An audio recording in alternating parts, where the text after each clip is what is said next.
So in yesterday's class, we stopped up to here. Let me continue from here. There were even whole rooms such as father's office, which was out of bounds at all times and no exceptions, that he had barely been inside. So you can see there were even whole rooms. So in that old house of theirs in Berlin, there were rooms, whole rooms, big rooms, such as father's office, and there was a room which was used by Bruno's father as his office room.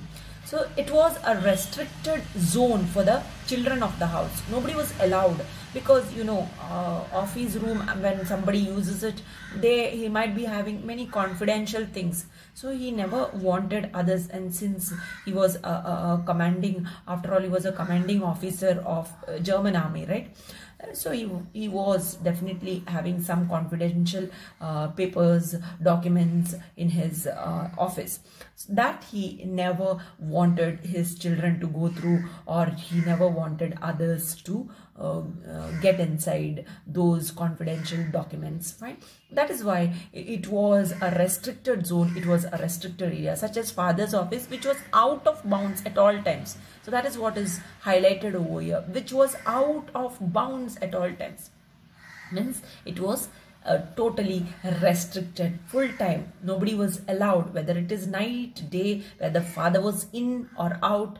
It was a restricted zone for all of them, and no exceptions, that he had barely been inside. Okay, so it was not a question whether he was there inside or not there inside, whether he was there inside or not inside the office room. It was a restricted zone, restricted area for every other members of the family. However, the new house had only 3 floors. A top floor where all 3 bedrooms were and only 1 bathroom. A ground floor with a kitchen, a dining room and a new office for father, which he presumed had the same restrictions as the old one, and a basement where the house help slept. So now let us shift to the new house. So in this paragraph we have seen certain things about the old house. The narrator has described things about the old house. So children, you have to keep in mind the difference between the old house and the new house. So you have to point out these things. However, the new house had only 3 floors. So in the new house, this new house had only 3 floors. So the 3 floors were something like this. A top floor where all 3 bedrooms were. So in the top floor, there were 3 bedrooms and only 1 bathroom. So there were 3 bedrooms in the top floor and 1 bathroom. Then they had a ground floor. And the ground floor was their kitchen, dining room, kitchen, and the new office of Bruno's father. So what they had in the top floor? Top floor they had 3 bedrooms and 1 bathroom. And in the ground floor they had a kitchen, dining room and father's new office room. And back again, this office room, how did he keep? He maintained it at the same way as he had managed the previous, in the old house. That was a restricted zone for everyone in the family, which he presumed had the same restrictions as the old one. And a basement where the house help slept. Okay, now over here there is one more thing I forgot, which he presumed had the same restriction. Who presumed? Bruno presumed. Same way, because there in the old house they were not allowed to enter the office room of his father. So here also he said, yes, fine. So here also the same restrictions will be carried on. So here, and a basement with the house helps him. And there was a basement in this house. In the new house there was a basement. Now what do you understand by a basement? Basement means under the ground. You see, ground floor you have. Below that there was a floor, right? That is the basement, what is mentioned over here. So basement where the house help slept. So that basement was meant for the house help. House help in the sense the servant, the maid servant. All around the house in Berlin were other streets of large houses. And when you walk towards the center of town, there were always people strolling along and stopping to chat with each other or rushing around and saying they had no time to stop. Not today, not when they had 101 things to do. So you can see all around the house in Berlin were other streets of large houses. So in Berlin, where his old house was, all around the house in Berlin, that is all around the house in Berlin, the old house, there were other streets. There were other streets, and in these streets there were large houses. You know, in the street of his old house, where his old house was, close to it, there were very few big houses. But there were other streets in this place, Berlin. So in those streets, there were large houses. This is what is mentioned over here. Is that clear? And when you walk towards the center of town, there were always people strolling along and stopping. So when one used to walk to the center of the town, to the main area of the town, people used to stop along and they used to chat with each other. So you can see the lifestyle of the people. They were concerned, they were caring type of people who were staying near the old house in Berlin, right? So that is what the narrator has mentioned over here. So there people used to stop, you can understand from here. That is what, according to Bruno, people used to stop over there and chat with each other. Or if they are in a hurry, if they were not having time, then they will at least pass a message. That is what you can see in the next line. Or rushing around and saying they had no time to stop. So if they were in a hurry, they used to say no time to stop. So as they were rushing up, they used to say this and they used to go off. Not today, not when they had 101 things to do. So like this, they used to give the message, not today. Since they are very busy, because they have to finish off 101 things to do. Means, what do you understand by this? 101 things to do means lot many things to do.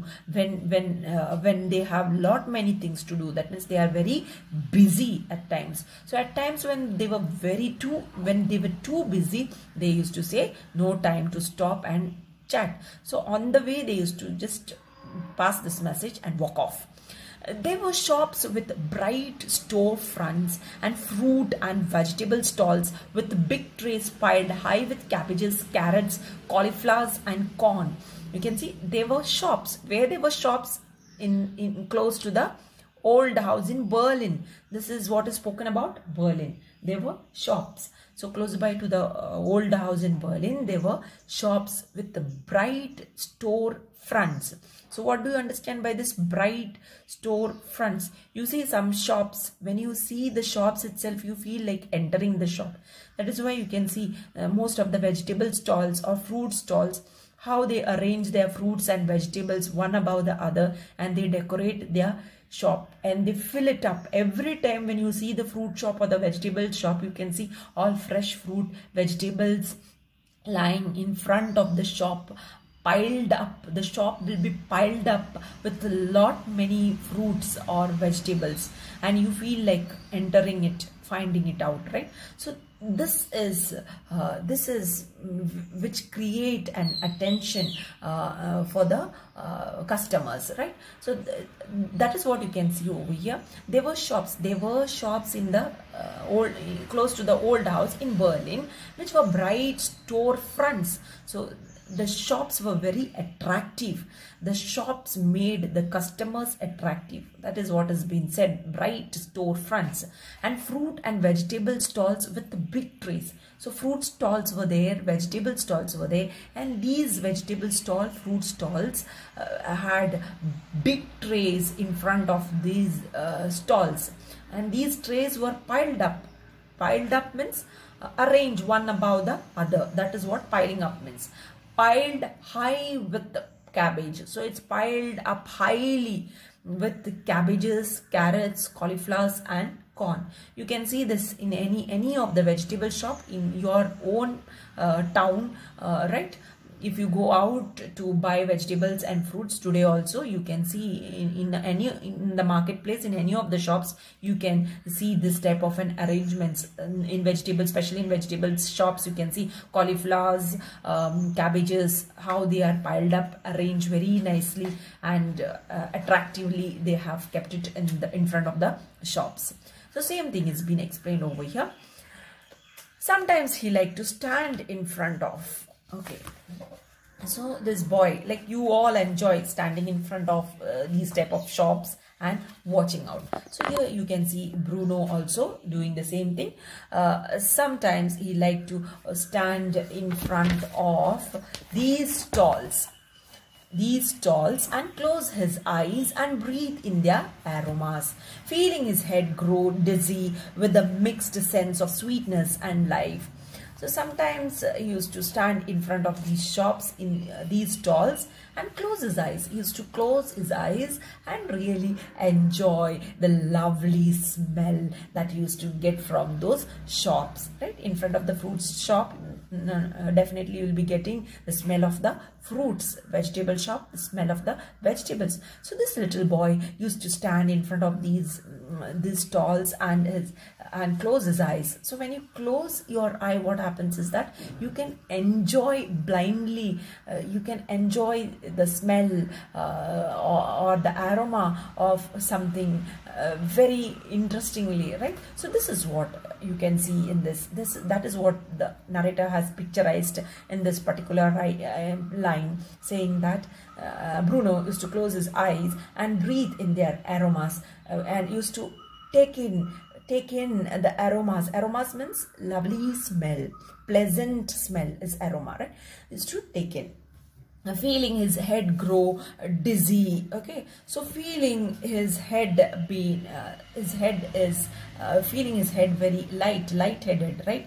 So feeling as if he was going around and taking the smell, consuming it, fine, with the mixed sense of sweetness and life. So that is what he used to find over here.